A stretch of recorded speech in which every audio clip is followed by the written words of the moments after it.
Today I want to talk to you about two things. First, I want to present you my GoPro settings, and secondly, I want you to know about this Frey hack. When I go on YouTube and I search for GoPro settings, there is a lot of videos that have been made already by Joshua Bardwell, by Rodrib, by many different people and creators. So trust me, if I'm making this video right now, it's definitely gonna worth watching it because I'm going to tell you about what are my best GoPro settings. You take it or leave it. And then I'm gonna actually tell you about this shutter speed bug that happens onto the Session 5 that actually no one talks about. In order to tell you what is the Frey hack, I actually need to show you my GoPro settings first. Those are my GoPro settings. Let me just go through them very quickly. I shoot at 2.7K, 30 frames per second. I always shoot at 30 frames per second because on YouTube, I always upload my footage at 30 frames per second. If you upload your footage at 60 frames per second, there is a high chance that YouTube overcompresses your footage, your video, and then that your video actually looks crap. So take my advice, only upload videos at 30 frames per second for YouTube. Now the shutter speed is always locked to 160. But if you do not have any ND filter with you, then leave it to auto. And you can stop the video right now because those will be my settings. No, sorry, those will be my settings if I shoot on a sunny day without any ND filters on my GoPro Session. Now, if you have ND filters and you're looking for that very neat picture quality from your GoPro, and probably if you're watching this video, you're looking for that, then you will change auto to 160. If you shoot at a different setting, but like 60 frames per second anyway, then you will need to change to 120. Now, the problem with this, when it's at 160, is that the aperture of your GoPro is going to stay open.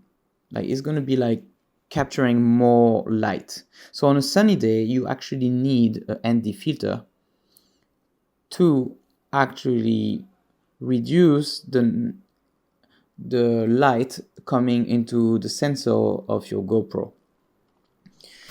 This is also why I use ISO at 100. I prefer 100 than 400. Reason for that is even if the image looks darker, it will have much less noise than at 400, always. When you shoot at night, this will be my setting for when I shoot at night.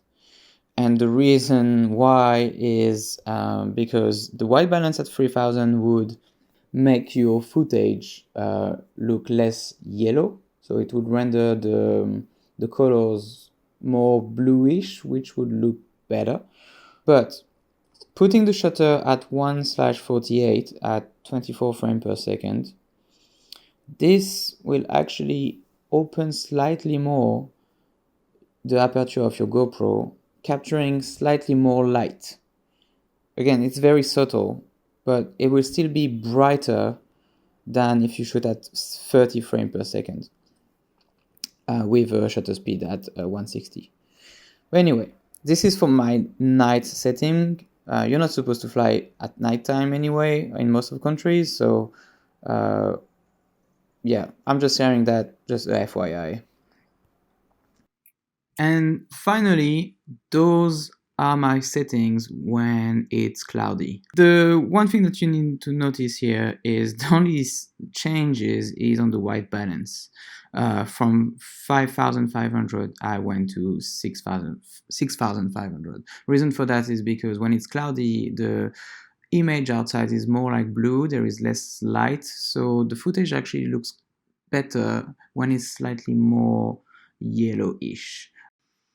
Okay, just let's make it clear here. if you're lazy and you just want to fly and you're not looking to like get the best quality image ever because you just want to make a video, you just want to fly, then seriously, don't bother with the ND filters, don't bother with like the crazy settings, just take the basic one and put the shutter speed as at auto. That said, now we can move on to why you should use the shutter speed in manual and not auto. Back in December, I was using the shutter speed to auto. And you can see here, when I look at the ground, the exposure is brighter, which like the sky is kind of like blown out. And it's the same thing when I go inside the building. You can see that the you can see more the details of the walls inside the building, but it changes the exposure and it makes, yeah, that change that you see in the exposure is the thing that I'm removing when I lock the shutter speed. This was shot on the day when I actually presented the Frey hack to Tom's and Escape. If you watch this video, you can see that the exposure is constant. As I am below that little roof, or when I look down, when I'm diving the building, you can see that the exposure is constant. And this is why you should use a locked shutter speed, because it just makes your footage looks much better. Those settings that I just presented you are the settings that I would use on any GoPro for those situations, cloudy, sunny, or at night. Now, the rest of this video is going to be focused on this Frey hack. And this Frey hack only applies to the GoPro Session 5 and the GoPro Hero 5. It's just because GoPro introduced a bug in 2016 in their firmware that they never fixed when it's about the shutter speed. And I'm going to tell you how to fix it and how it looks like. So let's have a look at the GoPro app. This is what you see when you have the shutter speed locked to 160 and when you actually turn on the GoPro with those settings already on. You can see that the image is pretty blurry, and that's the bug. If you change this to auto and you go back to the preview, then suddenly it's like so much better, right? So how can I keep the shutter manual to get rid of that exposure issue that I shown you just before and still have a much better image quality? So here is the hack that I'm talking about.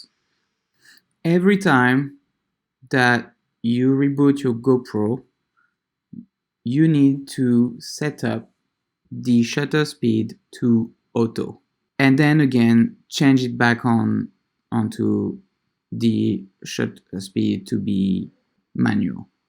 And unfortunately, you need to do that every single time your GoPro restarts. I know it's a pain, but what you can do is to leave your GoPro on the whole time, connected to your phone, and between your flights, you just use a power bank and you actually charge the GoPro with a USB-C cable. So why is it called the Frey hack? The story about this is when I went to South of France to fly with Tom's FPV and Escape FPV, it's the Flight Log 100, the one that I presented you as to be like the good exposure sample just earlier.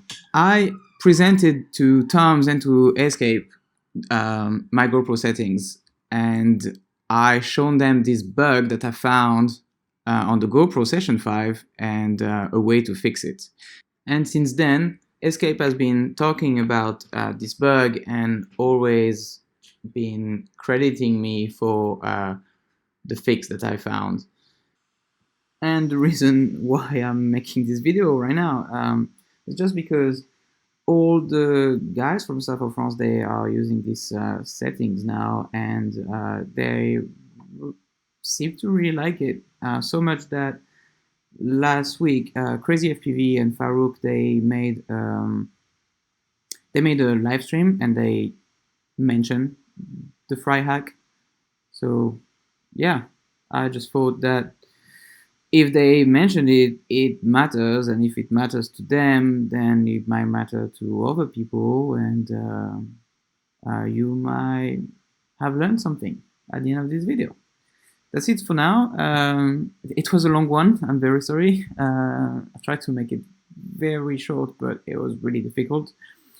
Thank you for staying until now, and if you want me to do more of those kind of like tutorials or whatever, like just let me know. I don't know really what I could talk about, but if you have an idea.